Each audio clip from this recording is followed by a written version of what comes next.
Kolkata Knight Riders നായകൻ അജിൻക്യ രഹാനെയും വെങ്കടേഷ് അയ്യരെയും റിലീസ് ചെയ്തേക്കുമെന്ന് റിപ്പോർട്ടുകൾ വരുന്നു. സഞ്ജു സാംസന്റെ ചെന്നൈ സൂപ്പർ കിങ്സിലേക്കുള്ള ട്രേഡിലും ഇന്ന് തീരുമാനമുണ്ടാകും. സ്പോർട്സ് ഡെസ്കിൽ നിന്ന് അനിൽ വാസുദേവ് അപ്ഡേറ്റ് ചെയ്യുന്നു. ഗുഡ് മോർണിംഗ് അനിൽ വാസുദേവ്, വിശദാംശങ്ങൾ. Good morning SKN. IPL mini ലേലത്തിന് ഇനി ഏതാനും ദിവസങ്ങൾ മാത്രമാണ് ബാക്കിയുള്ളത്. അതിന് മുന്നോടിയായി നിലനിർത്തുന്ന താരങ്ങളുടെ ഒരു ലിസ്റ്റ് കൊടുക്കേണ്ട അവസാന തീയതി വരുന്ന ശനിയാഴ്ചയാണ്, 15-ാം തീയതി.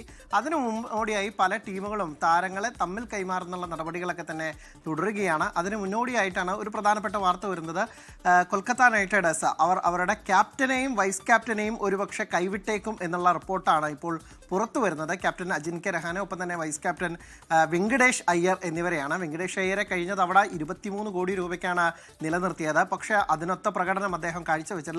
അതിന് മുന്നത്തെ സീസണിൽ 2024 ടീമിന്റെ കിരീട നേട്ടത്തിൽ പ്രധാന താരമായിരുന്നു. പക്ഷേ കഴിഞ്ഞ തവണ വളരെയധികം നിരാശപ്പെടുത്തി. അപ്പോൾ 23 കോടി രൂപ കൊടുത്ത് ഇങ്ങനെ ഒരു താരത്തെ നിലനിർത്തണോ എന്നുള്ളതാണ് മാനേജ്മെന്റിൽ വലിയ സംശയം ഉയർത്തുന്നത്. അതുകൊണ്ട് തന്നെ ഇത്തവണ വെങ്കടേഷ് അയ്യരെ ലേലത്തിൽ വിടാനുള്ള സാധ്യതയാണ് വരുന്നത്. ഒപ്പം തന്നെ ക്യാപ്റ്റൻ അജിൻക്യ രഹാനെയുടെ പ്രകടനത്തിലും ടീം ഒട്ടും തന്നെ തൃപ്തരല്ല.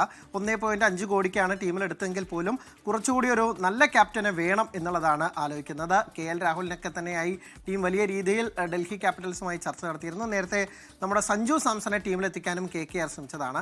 അതേസമയം സഞ്ജു ചെന്നൈയിലേക്ക് പോകുന്നത് ഏതാണ്ട് നമുക്ക് ഇപ്പോൾ ഉറപ്പിക്കാം. ഒരു 95% സഞ്ജുവിൻ്റെ ക്യാമ്പുകളിൽ നിന്നൊക്കെ ലഭിക്കുന്ന വിവരപ്രകാരം സഞ്ജു ചെന്നൈയിലേക്ക് എത്തിയില്ലെങ്കിൽ അവിടേക്കുള്ള ട്രെയിൻ പിടിച്ചു എന്നുള്ളത് തന്നെ നമുക്ക് പറയേണ്ടിയിരിക്കുന്നു. ഇനി ചില കാര്യങ്ങൾ മാത്രമാണ് കടമ്പകളുള്ളത്. അതായത് രാജസ്ഥാൻ റോയൽസിന് 2 താരങ്ങളെ വേണം. ഒന്ന് രവീന്ദ്ര ജഡേജ, ഒപ്പം തന്നെ സാം കറനെ വിട്ടുകൊടുത്താണ് സഞ്ജുവിനെ ടീമിലെത്തിക്കുമെന്നാണ് അറിയാൻ കഴിയുന്നത്. പക്ഷേ സാം കറനെ ടീമിലേക്ക് കൊണ്ടുവരികയാണെങ്കിൽ അവരുടെ ഒരു വിദേശ താരത്തെ പുറത്താക്കേണ്ടി വരും. റിലീസ് ചെയ്താൽ മാത്രമാണ് സാം കറനെ അക്കോമഡേറ്റ് ചെയ്യാൻ പറ്റുക. അപ്പോൾ അതുകൊണ്ട് തന്നെ അതിൻ്റെ കാര്യങ്ങൾ ചെയ്താൽ മാത്രമാണ് ഈ ഡീൽ പൂർണ്ണമാകുള്ളൂ. ഇന്ന് 48 മണിക്കൂറിനകം ഡീൽ പൂർണ്ണമാകും എന്നുള്ളതായിരുന്നു. ഇന്നാണ് അതിൻ്റെ സമയപരിധി അവസാനിക്കുന്നത്. എന്തായാലും സഞ്ജുവിൻ്റെ കാര്യത്തിൽ ഇന്നൊരു തീരുമാനമാകുമാകും. പക്ഷേ ഔദ്യോഗിക പ്രഖ്യാപനം എന്തായാലും ശനിയാഴ്ചയാണ് ഉണ്ടാവുക. എന്തായാലും നമ്മൾ കാത്തിരിക്കുകയാണ് ചെന്നൈയിലെ നമ്മുടെ പക്കത്തെ പയ്യനെ ചെന്നൈ സ്വന്തമാക്കുമെന്ന് അറിയാൻ എന്നുള്ളതാണ് SKN.